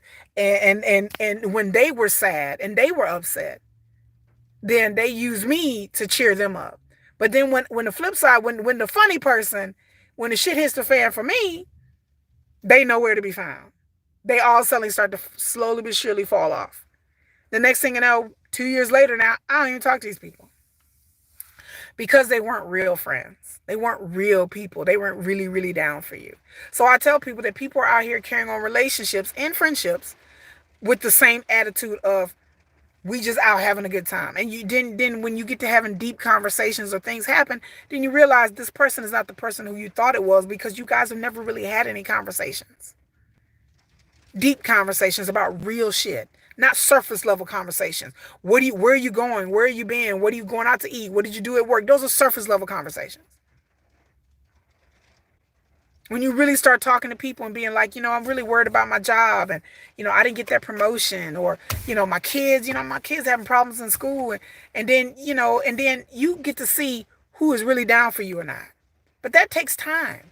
Like people should take their time into getting to know someone, not head off and boom, I'm gonna hit into a relationship, and boom, we together, boom, and then 6-7 months later you realize, or sometimes people even years later, sometimes people marry people, and then they realize, oh shit, this is not what I thought this was, or this person isn't who I thought they were. So I would tell people out there, stop getting into relationships so quickly. Scrutinize people who you really want to be with. And then realize that your time is precious and your time is valuable. And for God's sake, if you want to go play, go play. You want to have fun, go have fun. Be honest, be safe. Don't bring the fun babies into the world. Don't be out here contacting, getting those STDs and shit. Don't be out there doing that. If you want to have fun, have fun. If you want to just date around and you don't want to be serious and you said a whole life is go life, I'm with you. Kiki is with you. I'm like, girl, the whole life is go life. As long as you're protecting yourself, as long as you're not having babies out here having fun babies and doing all that. Being honest about what you're doing, being intentional about what you're doing, I have no problem with that. But, if you meet a guy and you're like, yeah, he the guy right now. Or you meet a girl and you're like, she Miss Right now.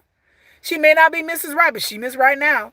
Then just keep it that way. If you understand that this person doesn't have the capacity or the traits, then maybe that's y'all best off just being friends and just going out and kicking it. And there's nothing wrong with going out and kicking it. There's nothing wrong with being honest with yourself and honest with them and being like, I don't really know if you the one or not. I don't know if I want to invest my time with you. I need some more time to figure it out. And just be honest with them. Just be honest. And for God's sake, if you can't be honest with other people, please be honest with yourself. Don't be out here lying to yourself. There's so many people out here lying to themselves, saying that they want a relationship, and they don't want a relationship. They just want sex. They just want companionship. They just don't want to be bored. They just want somebody to hold them and love them and cuddle up with them. They really just need fucking therapy. I'm just gonna keep it real. They really just need therapy. A lot of times, a lot of people have childhood traumas and wounds and relationship baggage they have not healed from, and it takes time. You have to be patient with yourself. But some people just, there's the idea in America and the West that we just jump in a relationship, and there's no intention. There's no intention of getting married. There's no intention of having a lasting relationship. It's just instant gratification. So I tell people, like I said, keep a hoe in a hoe place. Have fun with these guys, have fun with these girls, go out and have a good time, and that's fine. But the idea that you got to move this person in, you got to have it, and you having a baby with this person, and then all of a sudden you got to raise a kid, and then you realize they ain't shit parent, they're ain't shit husband or a wife, and they're ain't shit mama or daddy. Then you realize, okay, this person neglecting our child, they may turn out to be abuser. Like, you don't know what's gonna go on until you thoroughly get to know this person and be with somebody because of the right reason. So that's my lesson for y'all today. And it's somebody who's been through it. I've been married. I had a fantastic marriage.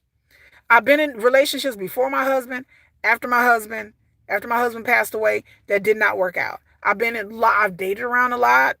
In my 20s, I had a lot of fun. I had a lot of fun in my 20s. Talk about, girl, you telling the truth. But yeah, I was like, just take your time. There's no rush. There's no hurry. There's nothing worse in my life, me wasting my time in a 5-year relationship with somebody that didn't deserve me wasting a 5-year relationship with. That's the biggest regret that I have in my life so far. I don't have many regrets. I don't regret almost anything in my life. But I do regret wasting my time. Yeah, hey, Tiffany. I do regret wasting my time in a relationship that I should have ended, that I should have never started. And if I did start, it should have ended within a year or two. I should have never stayed in that relationship. And I regret it. I wasted the good part of my years with this person. He gonna see this video and may not like to hear it, but it's the truth. It's not like something I haven't told him. It's not a surprise. I told him that I wasted like 6 years of my life with you. Like, I could have been out with somebody else, married, remarried, could have met somebody, who knows, or could just still be single. But I regret. Time is something that you cannot get back. Bianca and Danny need to be friends. They need to be something. They need to just chunk the deuce, call it a game, and keep the change. They just be like, and just call it a day. I thank God I'm never in a situation where I got to stay with a man because he paying my bills and my telephone is in his name and the car I drive is his car. So I'm kind of like trapped and I can't really say anything and I can't really go anywhere and I can't really do anything because, I don't want to lose my place to stay and I really ain't got no other place to go. I've never been in that situation in my fucking life. I've been on my own since I was 18 years old. And, everything was in my name. You say you've done the same thing when you're younger, but not anymore. Yeah, when you're younger, you sometimes you just gotta learn hard lessons. But there's nothing worse, Tiffany, than an old fool. There's nothing worse than a 35, 40-year-old person or older out here doing stupid shit. Justine is too old to be acting the way she acting. Kim is too old to be acting the way she acting. But both of these two women are too grown in their 30s with children to be acting the way that they act. And then sit around and be like, well, Justine, like Auntie's advice said, all her life, Justine has popped out babies. She been popping out babies since she was 17 years old. You would think she, after the first one, she would have been like, to hell with this, fuck this, I ain't having no more kids. Then Justine get with her second husband, third, I don't know, other baby daddy, who knows? We ain't seen him. She get with him and pop out another 1 or 2 kids. Then she get with another dude, pop out another kid. Then she get with Michael, pop out 2 more kids. She acts like a child. I don't know what Justine's background is. Apparently her mama's not talking to her. I don't know what Justine's background is completely. We have not sussed that out. We have not heard from her ex-husbands, her ex or whatever. But after the first child, you would think like, okay, I'm struggling. I got to put my way through college. I'm sure her mom was like, look, you know, you made a mistake, but that will help you. But then after that, then years later, you get with somebody else and she wasn't even married that long. She popped out 2, 3 kids. She wasn't even married that long. Justine, I think in the first season that she was on Loved Her and Lockup, I think she said that like she was married for like 4 years. And then she already had like 3 kids. Yeah, she's a 35-year-old teenager. She said gross when you explain it. It's the truth. She's popped out kids since she was 17. That's all she do is have babies. So if the way she carried on with Michael is any indication of how she carried on with her previous relationships, I can see why she has all these fucking kids. Because she get with somebody, get all hot for them and horny for them, and then I'm going to be reckless. She's too old to be reckless. Like I said, when she was 17, she had a kid. I get it, boo. I give you that. But then once she hit her 20s, I'm like, why are you still popping out? You 20-something years old. She should have been like, okay, look, I'm going to get married. I'm going to get in a relationship.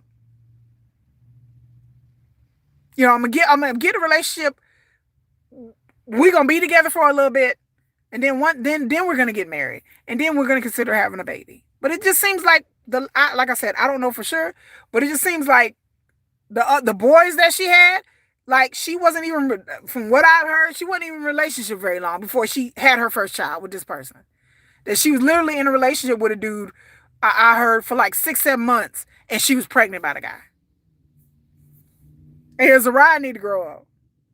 Yeah, I think she got possibly 3 or 4 baby daddies. Her daughter is by one dude. Then I think 2 of the sons have the same father. I think, maybe. That hasn't been really confirmed. And then I think one of the sons has another father, the younger one. I think he has another father. And then now Michael. So she got 3, possibly 4 different fathers of her children. Because she can't wait. When her and Michael got together, she could have waited. She could have been like, I'm going on birth control. Let's wait till we stable. You get a job. We get everything.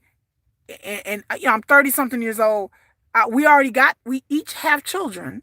So let's just work on us, you know, blending our families together. Let's work on that. They didn't even do that. How do you be 30-something years old and be this dumb and not be on birth control when he got out of prison? Because Justine wanted to get pregnant. She liked this. She wants to have pregnant. She wants to have all these babies. She said, I have not had a child in 23 years and I'm glad I'm going through menopause. Right. Like I couldn't imagine but the thing about it is Justine was having these babies and she was young and apparently struggling. Apparently her mom has helped her all her life. You know, we should understand her mom loves her child and everything like that. And I get it. But apparently Justine's mom has picked up the tab and the slack and babysat all because she loves her grandchildren. While Justine just go out here and just hop in the bed from man to man. Like, oh, well, I'm with you now, so I guess we having babies. We's married now. We's married now. Like, that's her attitude. And then have kids with somebody and then realize, oh, well, the relationship didn't work out. You got one in college. I can't imagine having a kid. I'm an old mama. I couldn't imagine being 17, 18 years old. I was out partying and so all the things that Justine missed out on in her 20s because she was having babies, Justine act childish. It's like her mental capacity got stunted in some fucking way. I don't understand it. Like I said, and I said earlier in this video, I said, if I got to see it, let me tell y'all, it sickens me to see Justine on camera. The way she walks around with a fucking tube top on, with her stomach out in shorts, and think that shit is appropriate to be around teenage boys and to walk around looking like that, and nobody has said anything. I didn't watch video after video after video after video, and nobody brought this up because that's the first thing I saw. I said, what the fuck? My kids would smack the taste out of my mouth. If my son would bring his male friends over, and here I am. Hey, how y'all doing? Hey, my son be like, Mom, what the fuck you wearing? Like, I'm like, what's she wearing? I'm like, and then she going to the store.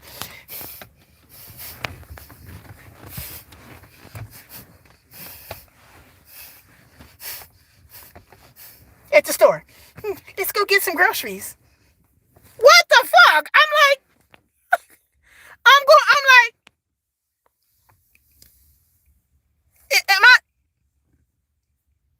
I'm like, why is she at the store? Like, if I walked in the store and saw something, my kids would be like, what the hell? I'm like, my kids would be like, why she dressed like that? Like, what the fuck is happening? My kids would be like, I couldn't be my kid's mama. Like, my kids be like, we ain't going nowhere with you. You better, Mom, go put some clothes. Like, why would you be around kids dressed like this? Like, if you want to dress like that with your man in your bedroom and y'all want to get a little sexy time and you want to, be a little sexy, I have no problem with that.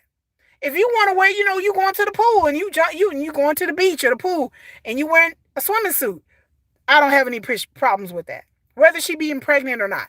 But the idea that you prance around in booty shorts in a fucking sports bra, basically, and then you have teenage boys in the house, yours and your husband's teenage boys, and you have teenage girls in your house, your girls and his children, and then his mama show up, and bitch, you still dress like this? I'm gonna dress like that in front of my mother-in-law? I'm gonna be up here in front of my mother-in-law like, hey girl,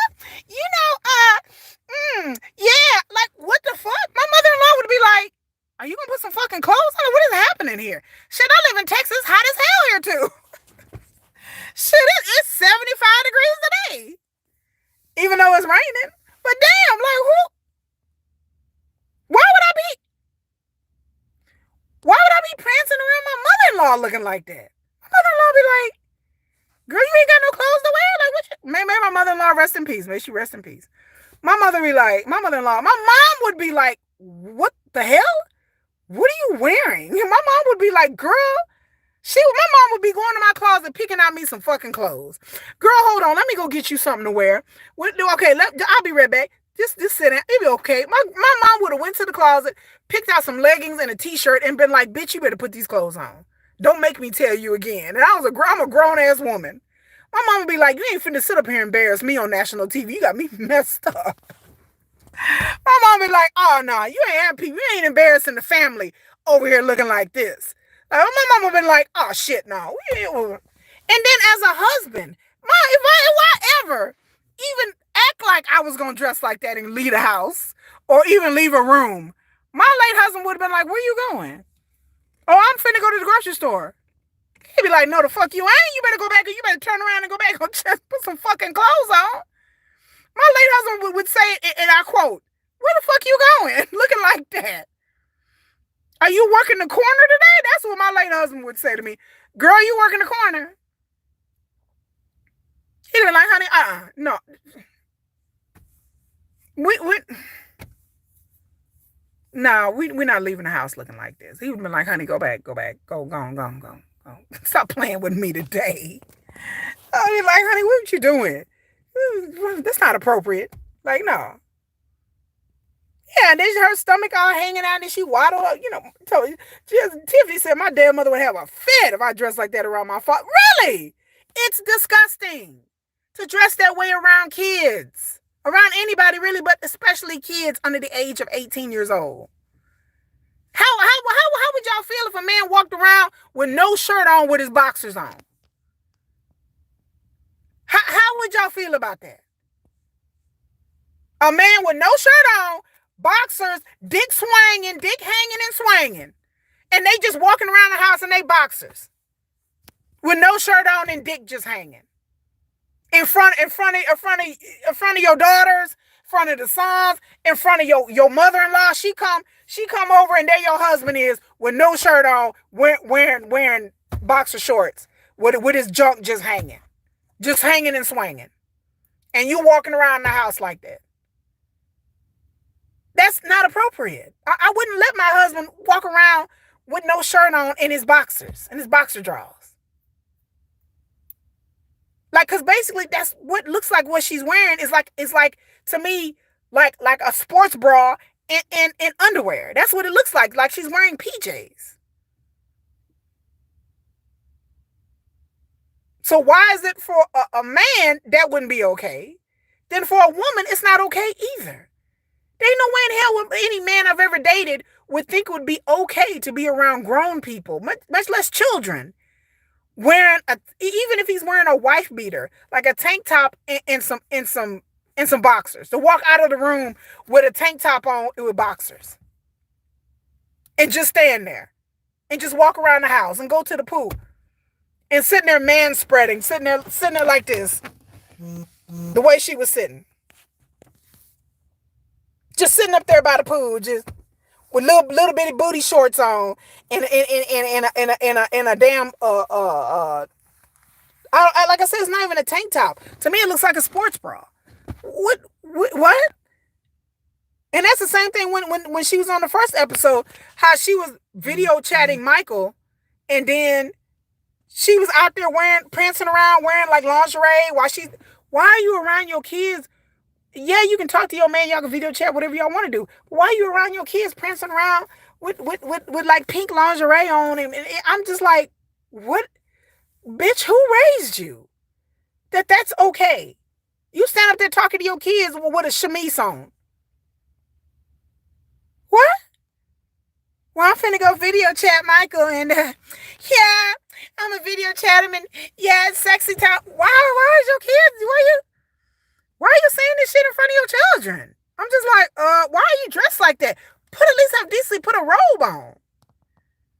I mean, I done got sexy time, with my husband, but my son was like 3-4 years old, but friends would come over and I go put a robe on. I put a robe on, tie it up.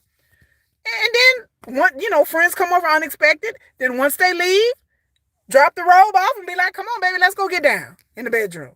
But I'm not going to sit around and prance around in my black and red chemise around his friends like, hey, y'all want something to drink? Y'all want something to eat? My husband be like, you better go put a robe on and change the clothes and some shit. It makes me feel very uncomfortable. Yeah, you look like a whore. Like it makes me very uncomfortable to watch her prance around children like this. It gives me a fucked up feeling. Like every time I watch it, I'm like, oh God. And like I said, for me, I don't have any personal experience with any kind of, I wasn't fiddled with as a child or anything like that. But I was raised to like let a child stay in a child's place, and that adults don't dress certain ways. Like even when my kids were younger, my mom was alive, and then like before COVID, like we used to go out to clubs and stuff. I would leave the house. Like I would wear these really cute, really revealing dresses, okay, y'all, because when I go out and get all spruced up, it's a whole event. So I would wear like these really, like I have these really low cut out dresses. I have a dresses cut out on the side. I would always wear a coat. Like I would wear a coat to the car. I would zip the coat up, and then the moment I get to the car, I would unzip it and just throw it in the back. And then when I would come home, I put the coat back on, zip it up, because I didn't want my kids seeing me wearing a cut out low neck dress. I didn't think it was appropriate. Even though I have a 10-year-old and a 14-year-old. If I go out somewhere and I'm wearing something revealing or something sexy, I always wear a jacket over it. Because that's not a good look for me to be showing my kids. First of all, my kids don't want to see all that. My kids don't want to see my tiggle bitties my kids don't want to see that. Second of all, it's just not a good example for me to be sitting up here prancing around wearing a low cut top and My kids are like, where are you going? Like, they get curious. Like, why are you dressed like that? Where are you going? Because I don't dress like that very often. Yeah, I'm always covered in front of my child. Always. It doesn't matter. Always. But the fact that some people prance around their kids with t-shirt and underwear and that think that's okay, I guess. But it's not, it's not okay in my mind. Like I said, this is just my opinion. There may be other people who think it's okay to do this. In my opinion, it's not. My opinion is that you're my kid, especially when you're dealing with stepchildren, especially when you're dealing with kids that ain't, that, they're not your biological children. Like you, and then you're dealing with kids that came from different households, so they may not be comfortable with that. They may have been raised in a more modest environment, and then having to see your stepmother prance around like that, it may make them feel uncomfortable. And then on top of that, it may make them look at the stepmother in a way that I'm not implying anything sexual, but it may make them feel like they can disrespect this person. Like, you don't know how kids take things. They may see Justine and the way she act and the way she dressed, and they may not really think of her as like a real stepmother. You know what I'm saying? As they get older, they may see her as, as they get older and they form their own opinions about women and form their own opinions, and maybe they see their own mothers, and they be like, man, this bitch here, like she ain't, they may form their own opinion about her as they get older, and it may not be favorable. They may see the way she dress and the way she act, and then compare it to their mother or their grandmother, and be like, yeah, that's just a chick my dad married. Yeah, my daddy married. Because I know people who have step parents that have been in situations like this, where they had stepmothers that acted like this and dressed like this, and they didn't respect them one fucking bit. I know somebody that hates their stepmother, and their stepmother act just like Justine. And she would prance around and thought she was cute, even though this chick is like 60-something years old. She still dressed like a 20-year-old, and nobody likes her. All the kids don't like her. They don't respect her. They don't like her. Because she prances around like when they were growing up, like she was a kid. And even though she's 60 years old, she still prances the fuck around. And they don't respect her. It's not like they don't really like her. They don't respect her. They see her as like on their level. They don't really see her as like a mother. Like they have a mother. And their mother is mother. Their grandmother is a mom figure. The woman that they dad married is just the chick our dad married. She's childish. She's petulant. She get an attitude all the time, and she prances around like she's hot shit and like she's a child. And so they don't respect her. So I can see a situation where some of these stepkids is gonna be like, Justine is more like on my level and not really like a mother. Like she's more like a companion or a friend. So it's not like anybody I really need to pay attention to or respect because she acts like somebody my age. So you don't want to get in a situation where your kid doesn't respect you, that they see you as a companion or a friend. My kids don't see me as a companion or a friend for shit. I'm mom all the way. I'm mom. It ain't like,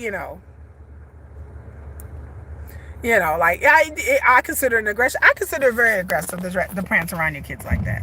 I consider it very sexually suggestive.